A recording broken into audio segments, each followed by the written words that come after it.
I didn't expect anything special that day. All I wanted was for my son to smile. The living room was already crowded before the guests even arrived. Balloons hovered near the ceiling, slightly deflated because I bought them the night before after work. The cake sat on the dining table, blue frosting smoothed carefully by a bakery clerk who didn't know how much that cake meant to me. It wasn't expensive. Nothing about that party was expensive, but it was honest. My son was turning 7 years old, and still gentle enough to believe that family meant safety. I checked my phone again. No missed calls. No messages. My sister Lauren was late, again. She come, my mother said from the couch, adjusting the throw pillow like presentation mattered more than presence. She's probably busy.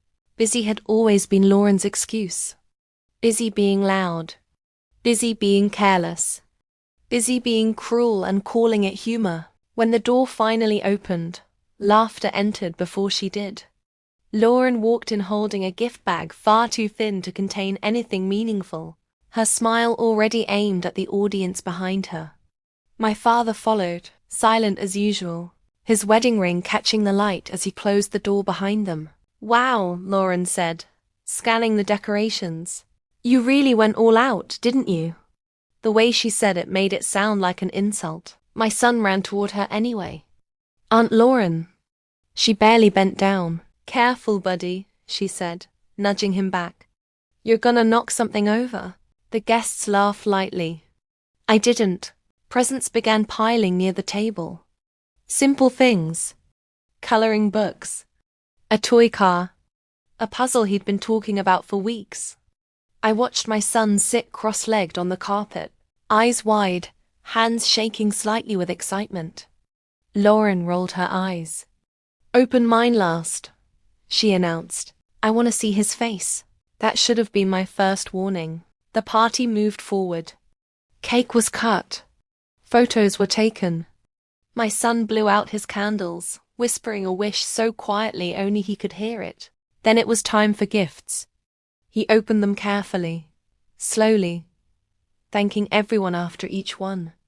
I felt proud watching him.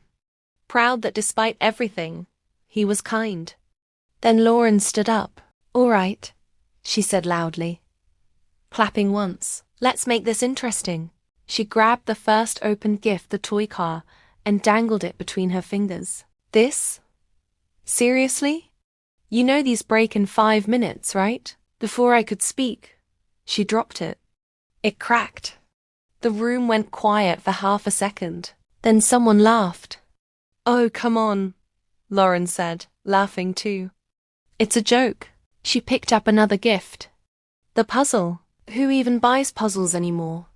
She bent it. The cardboard snapped. My son froze.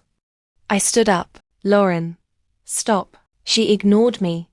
One by one, she grabbed the gifts, bending, dropping, crushing, wrapping, paper torn like it was part of the act. Each sound echoed louder than the last. The laughter grew awkward, nervous, but no one stopped her. No one except my son. "Please," he said quietly. That was when something inside me broke. "Enough," I said, my voice shaking. Lauren finally turned to me. "Relax. You're too sensitive." "I'm teaching him a lesson." "A lesson about what?" I asked. She shrugged. "That stuff doesn't matter. Life's gonna disappoint him anyway." I looked around the room. My mother stared at the floor. My father hadn't moved.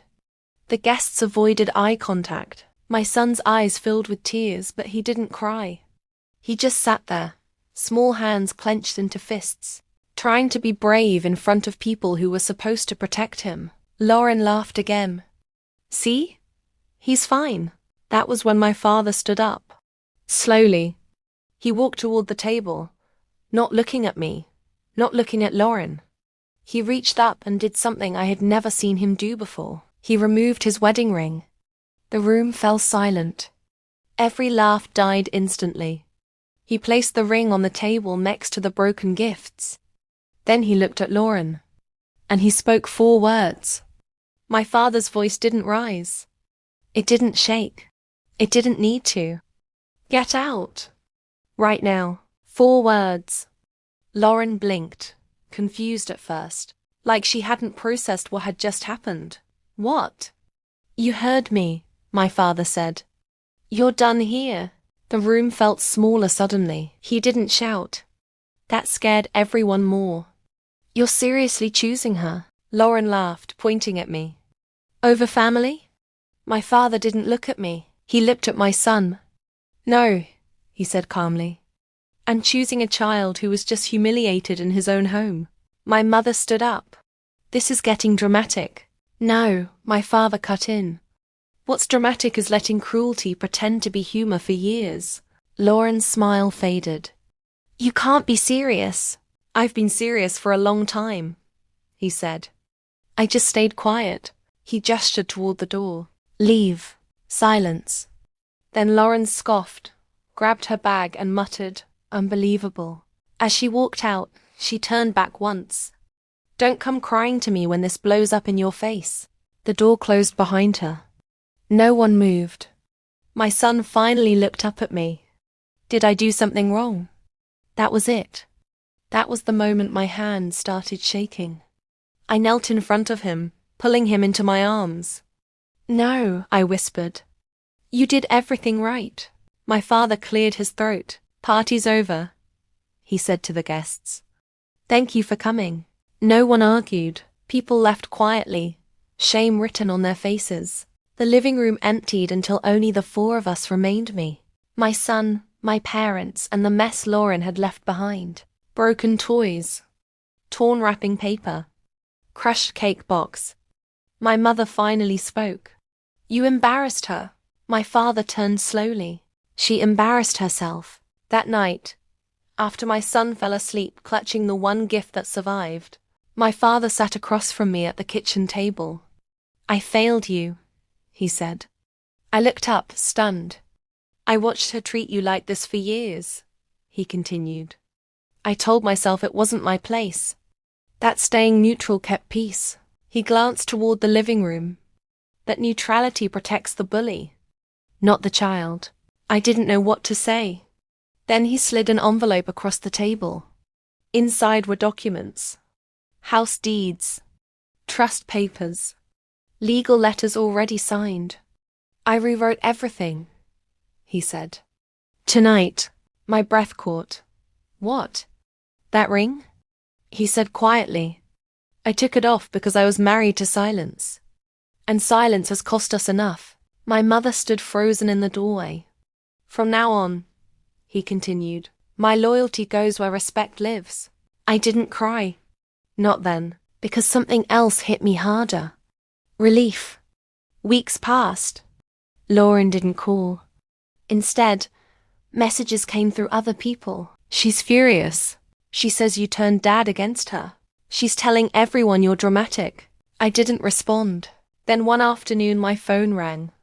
A number I didn't recognize. Hello? This is Attorney Mills, a calm voice said. I represent your father. My stomach tightened. He's decided to step down from several family-controlled assets, the lawyer continued. He wants you to be informed before the announcements are made public. Public? The truth came out fast after that. Lauren had been living off money she didn't earn, loans forgiven, credit cards quietly paid, properties she never knew weren't actually hers. And now, everything stopped. Accounts frozen, trust access revoked. Support ended. She showed up at my door 3 days later, crying. I didn't mean it, she said. It was just a joke. I looked past her at my son, playing quietly on the floor. No, I said. It wasn't. I closed the door. The story didn't end with revenge. It ended with boundaries. My father visits every Sunday now. My son laughs louder. The house feels safe again. And every time I look at that broken toy we kept on the shelf, not fixed, just remembered, I think about how fast everything can change. When someone finally decides to speak,